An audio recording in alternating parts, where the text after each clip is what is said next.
The UK has allowed the US to use their bases to launch defensive strikes against Iran. So does that mean the UK is now directly involved in this conflict in Iran? The United States and Israel are launching airstrikes across Iran.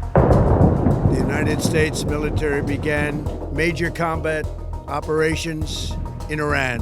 When the US and Israel started attacking Iran, the government here was quite clear it didn't want any part of those attacks. The United Kingdom played no role in these strikes. They would rather diplomacy be the way forward. But what shifted over Sunday is that we've seen Iranian missiles in retaliation raining down on countries around the Gulf, where there are maybe 300,000 British citizens, holidaymakers, people who live there, British servicemen in bases, and the UK government says it has to do something to protect those people, which is why it has allowed the US to use 2 British bases to launch attacks against Iranian missile sites, launchers and depots in Iran. The British government insists, though, that it's agreeing to defensive action. Specific and limited defensive purpose.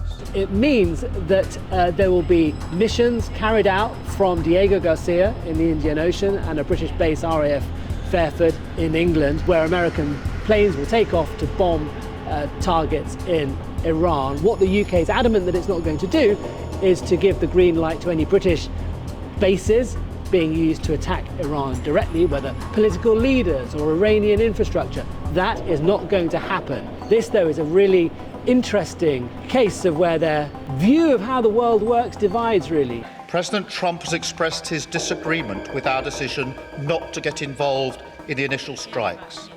But it is my duty to judge what is in Britain's national interest. That is what I've done, and I stand by it. You know, Donald Trump wanted to use American military force with Israel unilaterally to take out the leadership of another country.